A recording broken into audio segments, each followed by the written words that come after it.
Hello and welcome to Kurious City. My name is Letty and I'm one of the co-founders of Kurious Arts. This is a podcast all about encouraging people to get curious about what's going on creatively across the city. I will be talking to a collection of individuals and organisations and companies that are making an impact, and it's all about trying to encourage you to get off the sofa and get out into the world. Let's have a listen to who we're talking to today. Hello and welcome to this week's episode of Kurious City. Today I'm very pleased to say that I am with the poet, spoken word artist, theatre maker and leader of Genevieve Carver and The Unsung. Hello. Hello. Thank you for joining us. That's okay. Right, I'm going to start off with that last bit. Can you explain to listeners who might not know, because I don't know, they're living on a different planet, what Genevieve Carver and The Unsung is? Okay, so Genevieve Carver The Unsung is me and my live band. It's me and three multi-instrumentalist musicians, Tim Knowles, Brian Bestel and Ruth Nicholson. And together we create spoken word accompanied by music, which usually takes the form of a show. Okay. So the latest show that we've written sits somewhere in between poetry, music and theatre. So exciting. These different kind of genres coming together. And how did you start? How did it start happening? It started in about 2016, and I'd had an idea that I wanted to write a show all about people whose death was caused by music. That's jolly. Because I kept hearing these stories about people. The first story I heard was about a violinist called Sandor Feyer who was on the Costa Concordia cruise ship, which is the one that sank off the coast of Italy. And I heard this story on the news about how when the ship started to sink, he went back down into the bowels of the ship to get his violin, and for that reason he died. And I had all this stuff that Death by music. Yeah. So I was like, I want to write a show about it, and it's got to have music in it. So I just kind of recruited for some musicians to help me with that, and that was... So did you know these musicians, or did you get to know them? One of them, Sarah Sharp, who's no longer in the band, I knew her because she was my flatmate, and we started working on stuff together. And then so many good collaborations start off with in the home. Yeah. And then Tim and Brian just, I think we met quite randomly, and I think we actually met about something else completely different, and I ended up going, yeah, do you want to be in my band? And they were like, yeah, okay. And that was the first show we made, which was called The Unsung, which is where the name came from.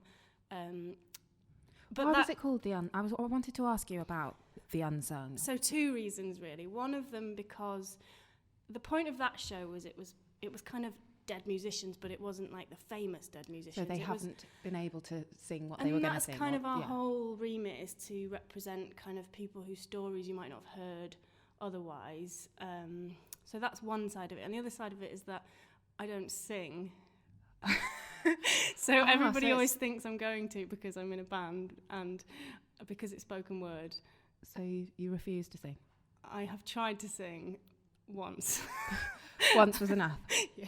But you are musical though, aren't you? Because you play.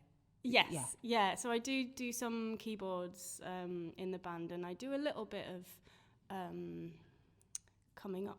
I've come up with a few melodies and things in terms of the creating of the music, but mostly I leave most of that to the other three. Okay. Although everything's quite collaborative. We make most decisions together on what things are going to sound like and things like that. Okay. And so that was the first show, and you are about to go on tour with, is it the second show? It's the second show, and we're already on tour, actually. Oh. We had our first date in Birmingham on Sunday. Great. So we're on tour kind of sporadically, so I'll be back in Sheffield in between. But we had a first one in Birmingham. It went really well. Great. And we've got one in Halifax on Friday. And then we've got one in Sheffield on the 13th? 13th of March, yeah. 13th of March in Kommune? Kommune. Can't wait for that. Tell us a bit about that show. So how does it differ from the first one? So the main difference in this show is that the people I'm writing about are alive. Cute. And I decided to focus on women in the music industry. And it's called, I don't know if we said, it's called A Beautiful Way to Be Crazy. Yes, it's called A Beautiful Way to Be Crazy. And that is a quote from Delia Derbyshire, who's a very influential figure in kind of women in the music industry, who's one of my sort of inspirational role models. I researched the show by interviewing lots and lots of women working in different areas of the music industry, musicians, but also people who work in sound engineering or music producing. All kinds of different areas. A lot of them were Sheffield based, although not all of them. And again, it wasn't really to try and target any specific famous musician or anything. I just wanted to get an idea of what it was like for people who were just really living and breathing music in their day-to-day life. So that was amateurs, professionals, just kind of... And did that research surprise you, or did you kind of discover what you thought you might? I don't know what I was looking for, really. So I think... I guess it might surprise listeners to hear that it wasn't, and this show isn't, a kind of exercise in complaining about how terrible it is and how much sexism there is. There was definitely some of that, but there was also some really positive stories that came out of it. And one of the nicest things was just finding all these pockets of communities of people kind of working together and hearing about how people have found their way to make their voice heard and things like that. Okay, so it's uplifting. It's an uplifting show. People aren't going to... I think it is uplifting. Great. It's been described as a roller coaster. Oh, I love those. Of emotion. So there are some low points. But I think definitely we end on a high. You can't have the highs without the lows. We all know that. And how does the collaborative process of working within the band differ to your own solo work as a poet or a spoken word artist? It's different because I think the music plays as much a role in telling the story as the words. Yeah. So anything that... I do usually start with words. I start with a concept and I'll have a draft poem, essentially, to bring to the band. But that is always open to change once we start putting music to it. Okay. So they kind sort of mould and shape together, each other. Yeah. And I'm just interested in this, which is probably a really annoying question, but you talk about, you define yourself as a spoken word artist and a poet. What, in your opinion, is the difference? Where is that boundary? Yeah, it's something I've thought about a lot and something that I think is really difficult to answer. Down. I've just got my first book out. This is relevant. So exciting. But I've just got my first book I was going out, to flag it up. at the moment with Verve Poetry Press, and the subtitle of that book is A Beautiful Way to Be Crazy and Other Poems from the Stage, which we ummed and ahed so much over whether to just put and other poems or poems from the stage. And I decided to go with it because I think just in terms of my own writing, I do make that distinction when I'm writing something. You write to perform. I write pieces for performance and I write pieces for page, and I don't think everybody has to write like that, and I think there are definitely poems that work. I mean, the fact that I've published those poems in a book is also... I don't think no one minds. What, they must work on the page on some level. But you put a proviso that they have to stand up and read them aloud to their friends. That's fine. But for me, it's just a different... I don't know, I go to a different gear in my head. It's just a different way of writing, yeah. I don't know if I've really explained that You very have, well. no, definitely. You talk about a second poetry collection, making noises in your head about getting finished. Do you feel that sort of...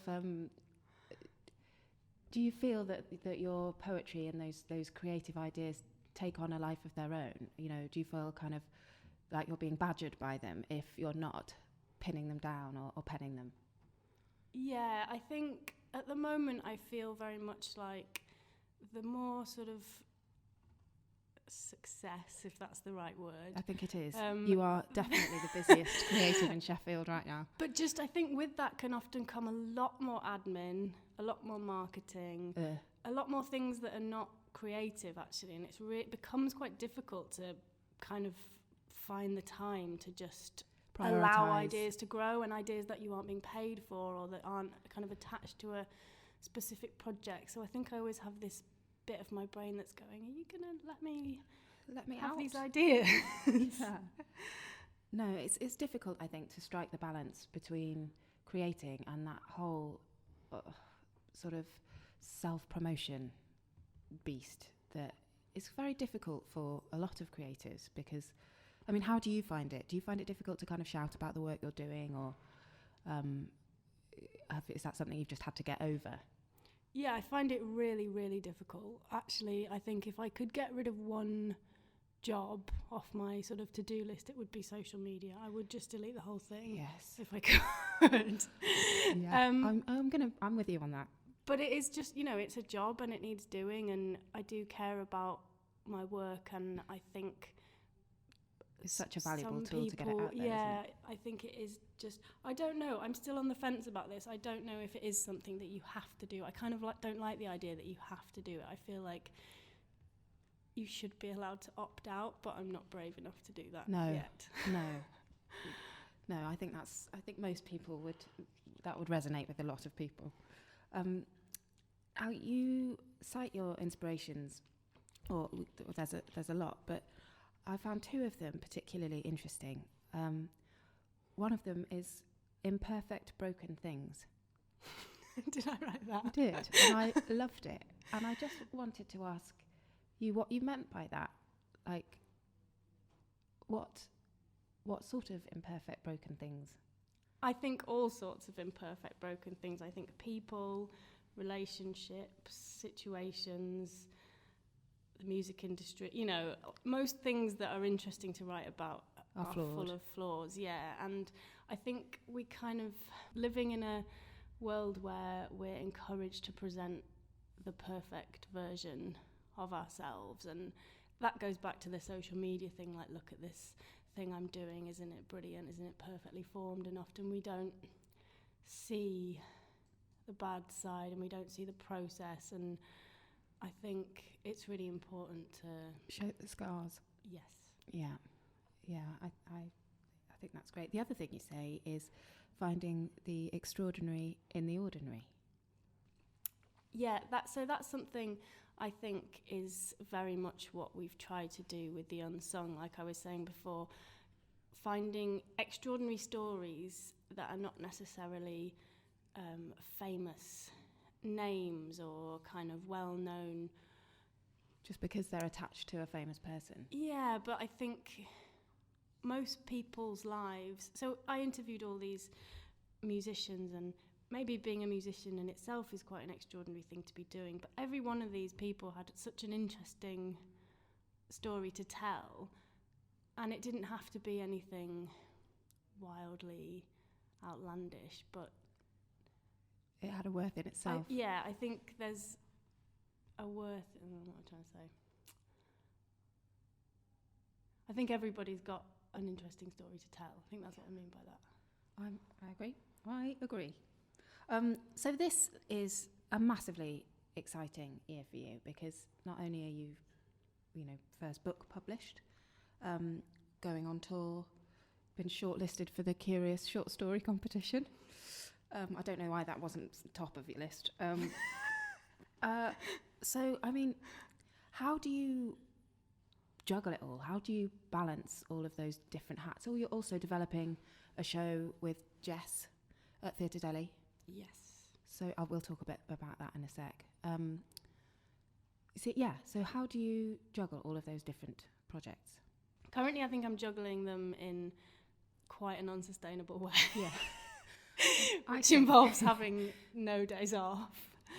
But I have been thinking a lot about how to do that more sustainably. Yeah. And I think that is the problem, isn't it, with the creative freelance lifestyle, because there is always something else you could do. There's no kind of clocking off time. There's no tick, oh good, I'll get my paycheck. And when I ask about, what's the hardest thing about doing what you do, and apart from the self-promotion and marketing side, something you say is that the inability to separate your self-worth from your work and the inability to switch off. So how do you do that? And have you found, I mean, is your self-worth now sky high because you are being successful? Or do you think you're just prone to possibly not? Which way round is it? I think I'm quite prone to low self-esteem, and I'm quite guilty of being very self-critical, and also quite like, I think something that makes me quite driven. I was going to say, means that I get one thing and I go, well, that's not good enough. What's next? Which, you know, can get you places, but also can be quite... If you had the option, because I think that is, again, quite a common trait of creatives. If you had the option to turn it off, so if you could just have like massive self-worth, would you opt for it? Or do you think without it, you might not be as driven and you might not achieve what you want to I would achieve? opt for it, because I think you do get stuff done if you feel better about yourself. Yeah. I don't believe in the like tortured artist thing where you need to be in pain to make good work. I think that's quite a damaging sort of trope, and I think like if we did all work a bit harder to feel better about ourselves, I don't think it would stop us getting stuff done. No, just make it a bit nicer. I want to talk about the inspiration behind your work, and it's come through in the stuff that you've said here. One of the other sort of quite general inspirations you've written is women, and you also reference specifically Joni Mitchell. And I just wanted to ask you what impact your relationship to your own gender has on your work.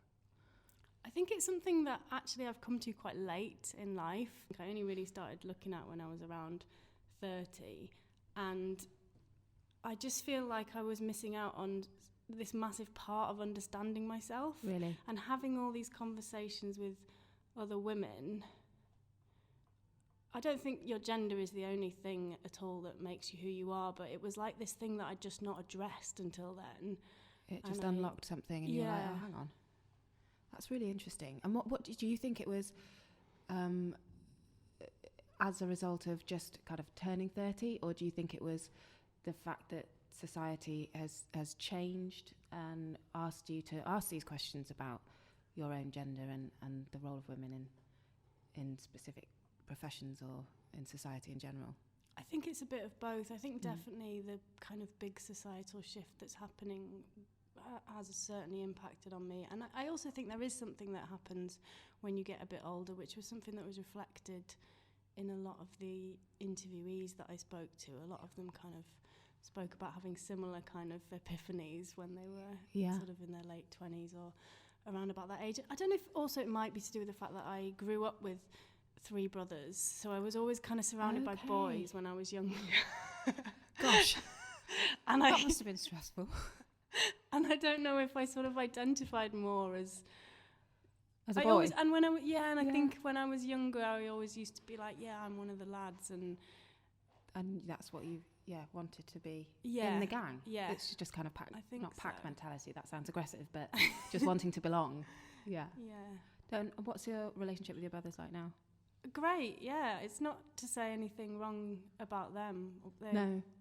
I mean, when we were younger, we used to fight a lot, but we get on really well now, and they're really supportive of. Are they creative?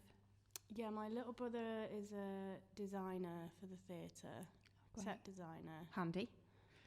Yeah, it would be handy if he wasn't in London. Yes. But bloody London.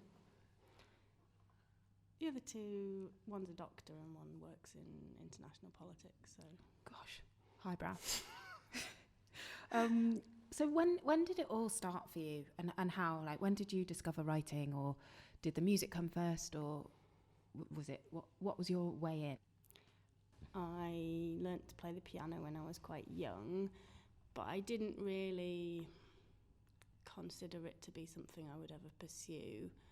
And I'm still quite uncomfortable with the idea of being considered a musician, because I don't think I've never really kind of followed it through to any higher level. Like everyone else in my band is like, they're proper musicians. You're like, well, if you write and perform music, you're a musician. Writing wise, I had always been a bedroom poet. I like that term. But would not have ever dreamed of doing it publicly. So and what was the shift? Well, What was I the moved to catalyst? Sheffield, and again, I think it was something I came to quite late. I was probably in my mid-20s, and I just moved to Sheffield to do a master's in archaeology, which was what I was doing at the time. And I got to know some of the people involved in kind of word life, and also a guy called Gav Roberts, who has a night called Romp in Rotherham, Rotherham Open Mic Performance. I just got to know them, and I remember speaking to them, and they were like, oh yeah, we're poets. And I just thought, well, that's absolutely ridiculous. You can't be a poet. Shut up. And I was like, I'm a poet, but, I don't tell anyone that. And this is not the 16th century. Yeah, and Gav kind of was like, why don't you come and do a poem at an open mic? And I didn't know that happened. I knew you could have a music open mic, but I didn't know people actually went and sat round in a pub and read poetry to each other. So I remember going along and eventually being convinced to read something, and just kind of started to do it more and more and more, and then it got the bug. Yeah, just took over really. Gosh. So that sort of ties in quite nicely with the question that my next question, which was, what impact do you think living in Sheffield has had on your career? Sounds to me like it's pretty significant. A really huge impact. I think I went to uni in London. Where are you from originally? I'm from York originally. Okay. And then I moved from York to London to study. And when I was in London, I feel like I knew a lot of people that went around saying they were writers and artists. Yes, and you stuff, do get that a lot in London. I don't think anybody was actually doing it. It didn't feel like anyone was actually doing it. No, they're just swanning about in Soho, complaining.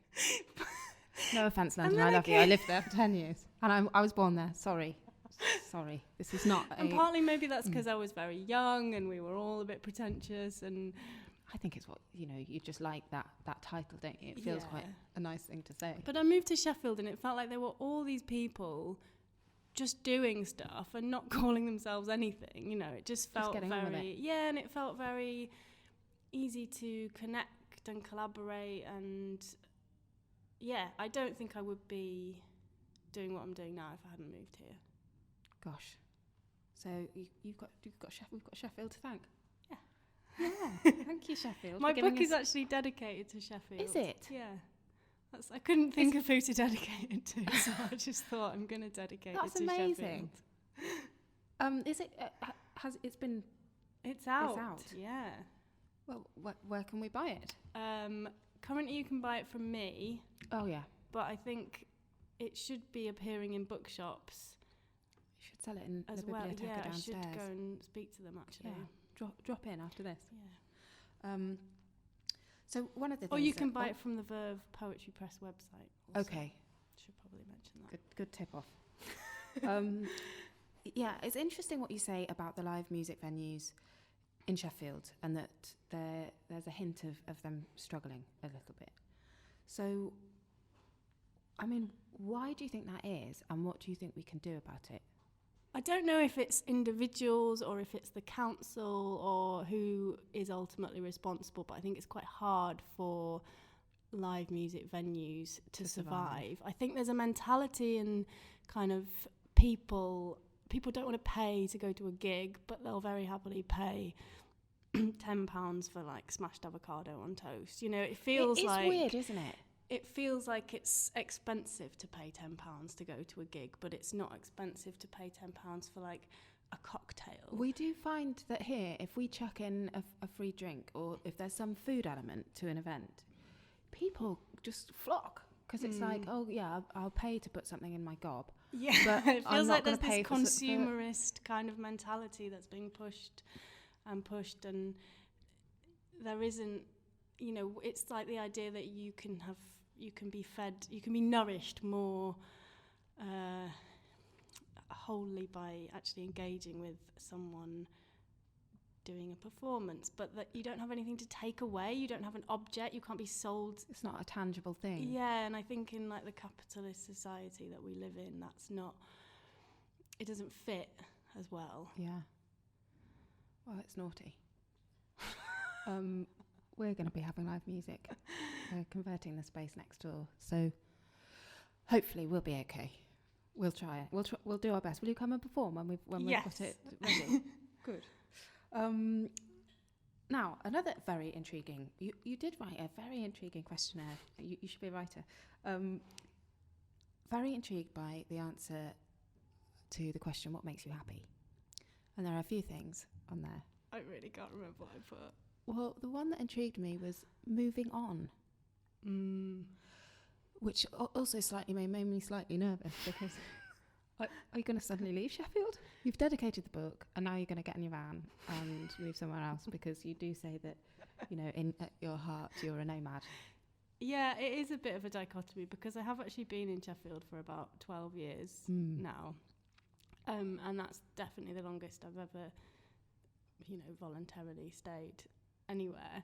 So, yeah, I think there is a strange kind of yearning to move on. But maybe a bit of that is quenched. Quenched, is that the right word? Quenched by the touring aspect of what you do. Yeah, I think the fact that what I do is so all over the place and no day is the same definitely helps. And the fact that my work takes me to quite a lot of different places.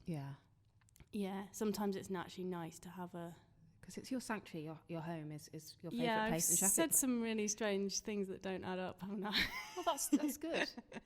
It's good. You've got to keep people guessing.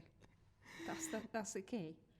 I want to hear a little bit about the new show that you're developing with Jess Gibson. Yes. Who's coming to talk to us, I believe, soon. So you can go first and then we'll compare notes. And I feel as though she should be talking about this before me, but it's a really fun project. I think we both had a similar kind of realisation in that we've both written shows which have ended up being quite autobiographical and have ended up being, quite a lot of work in terms of like the promotion and the logistics and all of that stuff, and just feeling like, this has been quite hard work kind of emotionally and mentally and all that kind of thing, and wouldn't it be nice if this was somehow shared? And people kept saying to us as well, like, people kept saying to me, have you seen Jess Gibson's work? Because I think everyone is reminded by the one of us of the other one's work. So I was kind of really keen to meet her. And then Jess Gibson? Yeah, well, at first I was a bit like work. that. I was like, who is she? And then I met her and I was like, oh, great, yeah. And we got on really well. And so we decided to do this. Well, she was looking for someone to collaborate with on a new project, so she wasn't, again, just kind of the sole maker. And I was like, yeah, that's exactly the kind of thing I'm looking for now as well. And she put in a lot of work and put together an Arts Council bid and got the money, which is great. And so far we've had one residency over in Leeds at Slunglow Theatre where we just spent a week kind of brainstorming ideas and chucking stuff out there, and it was absolutely brilliant. It was so good to go right back to the beginning and just be in that creative space where anything can happen, and we really bounced off each other really well and felt like a very kind of safe and fun environment to be in. We had such a laugh. We were like in absolute hysterics for about half the time we were there, which felt really refreshing. Because I was like, this is fun making stuff. And I think that's something that is forgotten with the drudgery of the freelance existence sometimes. You're like, I feel the pressure to make the work and make it good and make it in as quick time as possible. But actually, when you allow that time and space for it to breathe, I think that's when the best things happen. It's a really nice project because we haven't put any pressure on ourselves to finish it we've got a showing in May, which I think might be on the 17th of May, but it'll just be a showing of whatever we've got. Is that at Delhi? That point? It's at Theatre Delhi, yeah. Brilliant. And we don't expect to have a finished show, and so this whole phase is just about seeing what we get and whether any of the ideas have legs, and then we'll take it forward from there if we want to. And if we don't want to, we don't have to. Hooray! And that's how it should be. Now, I just wanted to, because you finally just going to leave us on some shout-outs to organisations or creatives across the city that have had an impact on you, either personally or professionally, that you just want to say hello to or thank you to or just give a little mention so that people can check them out and find out what they're doing. How many am I allowed? Loads. Okay. Well, I'd like to give a shout out to Opus, who people probably know Now Then magazine. You've probably seen that around, and they've got the Festival of Debate coming up, which is across millions of venues. Yeah. And they've been including this one, might I add? Yes. And as I was saying earlier, like some of those guys were the first people I met when I came to Sheffield, and kind of really sort of made me realise this whole world of kind of DIY artsy people existed. And I've worked for them on and off as well, and they've just always been really supportive of what I do, and they do a lot of great stuff as well. So there's them. And they always seem to be moving forward. They never just go like, okay, well, we've done that now, tick. They're like, right, what's next? What else can we do? What else can we bring to the city? Yeah. Which I think is really inspiring. Yeah, they're doing really well. Theatre Delhi, I think, been really supportive. They're helping us out with this project that I'm doing with Jess, and just generally, I think, again, they've really grown since they kind of first appeared on the moor. That's a real diverse and eclectic programme going on there. Yeah, definitely. In terms of individuals, I wanted to give a shout out to Kira Craig and Lucy Huzzard, who are going to be our support acts for amazing. The Shefest performance here at Kommune. On the 13th of March. Kira Craig is going to be the next big thing. She's 14 years old. Oh my God. And she's an absolutely incredible singer-songwriter, and we just really want to... That's kind of a part of what this whole project was meant to be about, giving a platform to kind of younger female performers and kind of shouting about them. And Lucy Huzzard is an amazing folk melodian player and singer, and all her songs are about women throughout history who, again, it's a very similar thing. When I saw her stuff, I was like, oh my God, this is like the kind of thing we do. But she has a lot of songs about women in history that have been forgotten, or their stories haven't been told right, and things like that. So yeah, shout out to both of them. Great. Genevieve Carver, thank you so much for talking to me today.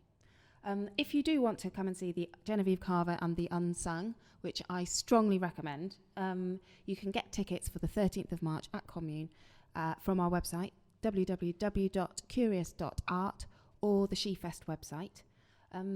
Genevieve, how do they find out more about The Unsung in general and you personally? You can follow us on Facebook, Twitter and Instagram at The Unsung Poetry, or you can go to my very out-of-date website, genevievecarver.com. Good, so any web developers out there, get in touch. And we can't finish without listening to some of your work. And this is a collaboration that goes beyond The Unsung, so do you want to introduce what we're about to listen to?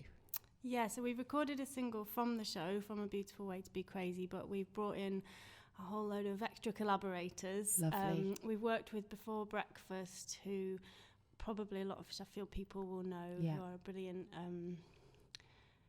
indie pop band. I don't think that really does them justice describing them like that, but they've got beautiful voices, and they're singing on the track, and Lucy's also playing cello. We've got another violinist called Morven Bryce, and a harp player called Manon McCoy. It's a Joni Mitchell inspired kind of folky lullaby track, and they've done a really good job of making it sound great. So. And what's it called? It's called Little Green. Right. Thank you. Oh, can I say one more thing? Go on. And we're selling the single on our Bandcamp page, and all money that we raise from selling the single is being donated to Refuge Domestic Violence Charity. Okay. That was worth the interruption, I'd say. Brilliant. Here it is.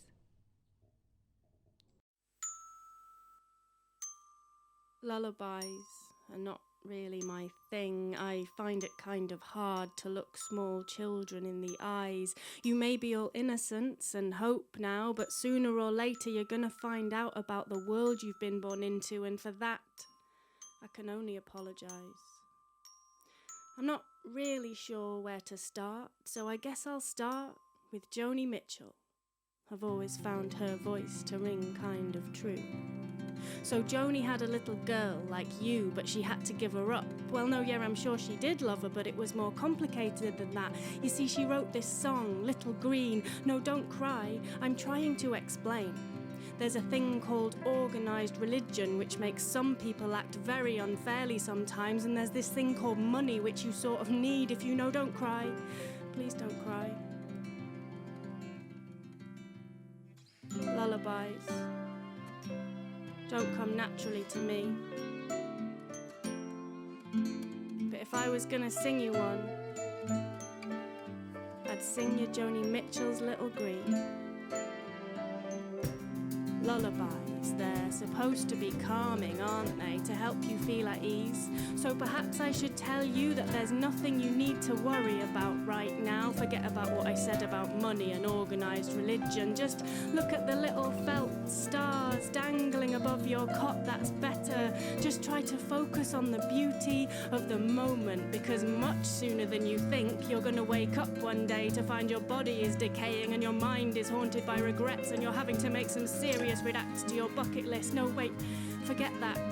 Don't cry, because I know that somewhere out there there's a parallel universe, and parallel me is kneeling by your bedside reading you the poems of Shakespeare's sister. Her verses are spiralling elegantly from my mouth, flitting round the cradle like moths to a candle, and in that cradle there's a little parallel you who will grow up to have a room of her own, and her destiny will not be coded into the figure in her father's bank account. Oh, it's a place where people put money so that people with more money can use it to make more money from the people with less money. Oh, well, in and of itself, it doesn't really do anything, but you can use it to make stuff happen. Sometimes it's invisible and sometimes it's made of paper. The best type is called dollars, and it's green, like the song.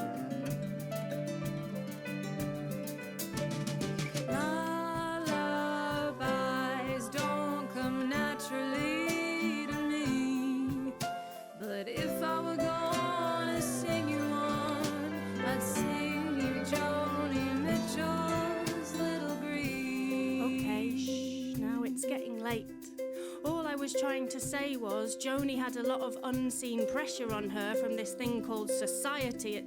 Well, never mind. Well, you know, like the idea that every woman is either a mother, a potential mother, or a failed mother. I'd just like you to know that you don't have to grow up to be any of those. No, there's nothing wrong with it. It's just that people don't always see men like that. And if the only purpose of humans is to make more humans, then what exactly is the purpose of making more humans? I mean, we've already spread across the entire planet like a plague, wiping out tigers and dolphins and rainforests and ice flows with every bit of plastic ever made, piling up in our wake, torturing and raping and enslaving each other, only stopping to send hateful tweets to minor celebrities about the cellulite in their thighs, greedy fingers poised on big red buttons like some grotesque game of nuclear chicken. I'm just saying that more humans is not necessarily the best idea. You know, no, of course I'm glad you were born. I'm sorry if this isn't helping you sleep.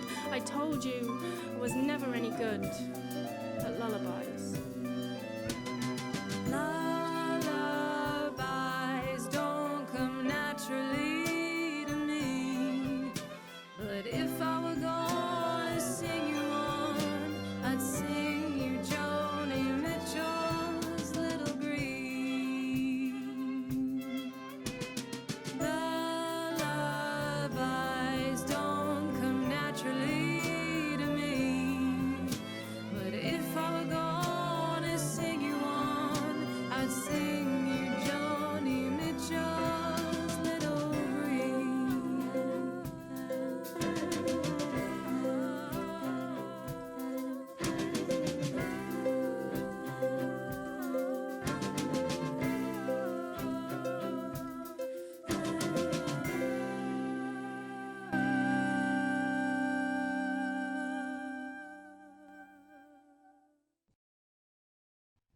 A Kurious Arts production.